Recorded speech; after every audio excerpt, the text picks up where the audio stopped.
actively engage in bicurious relationships, and it seems like it's almost a norm. I feel like I'm out of place if I'm around these girls and the way they conversate and the things that they do. I'm not feeling influenced at all. I feel a little bit out of place. So where do you go from here in terms of making it appealing, Jeff?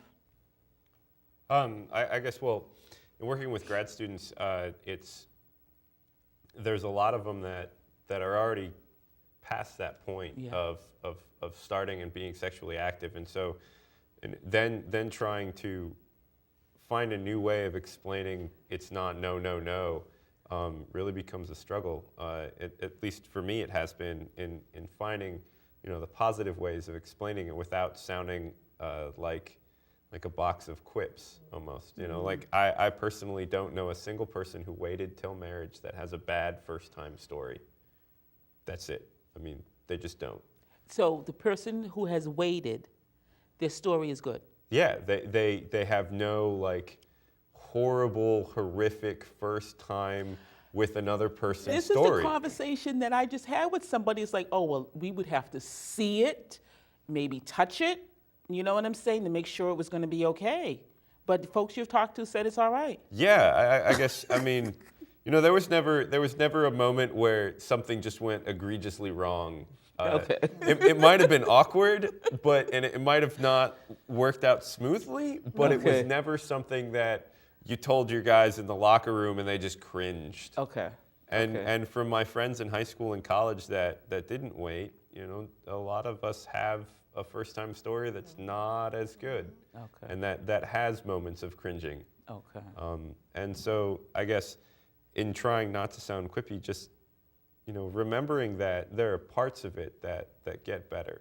And I guess with abstinence, from that perspective of maybe going back to it, it would be, remember how great Christmas morning is that you've had to wait to open your presents. The anticipation makes it that much better. Mm-hmm. So maybe going with that. Okay.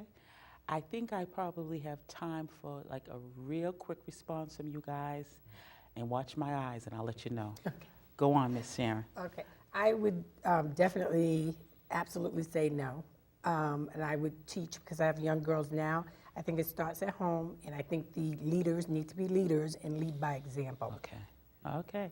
Ryan? I would say what I was saying from the beginning, that to encourage anyone who's thinking about the idea or pondering this stuff, that abstinence starts with a bigger conversation about identity. Who are you as a person? Mm-hmm. What values do you have? What matters to you? And where do you find your sense of wholeness, like your show's titled? Mm-hmm. So, for me as a person working for the church, my conversation is always back to Jesus, always back to Christ, always building people up in the knowledge that Christ is where their life is, and then everything flows from there. It doesn't always make it easier. Yeah. But it's there. Thank you. Brendan, what you got to say? The best in life have parameters, have boundaries. Say that one more time. You were breaking up. Sorry. The best thing in life have parameters, have boundaries, and have something that you aspire to reach it. And when you understand and apply that in life, when it regards sexuality, then you will obtain it, you will reach it. And even in the cases of people who are going to practice a life of abstinence as a way of life, as I mentioned earlier, there is an experience that we're all akin to as a result of God creating us sexual beings that's whole and that's rewarding, that's beyond what our society has divulged it into. So I encourage you to seek the Father, seek the Lord, learn more about what sexually He created you to be so you can be the most fulfilled. And it's beyond what we see on television and in the media. Thank you. I want to thank my guests, Jeff Ferguson, Ms. S.C. Sharon Cunningham, Mr. Ryan Marshall, and cousin Brendan Barclay. And I also just want to say we'll be back in 2014, and I'm going to bring some more of this because this is an interesting conversation. As you know, I'm single, so keep me in your prayers because the abstinence thing is a challenge. I want to thank Bali, our key for the delicious food from Bali that is being given to us today. Thank you. I'll see you in 2014. Be safe.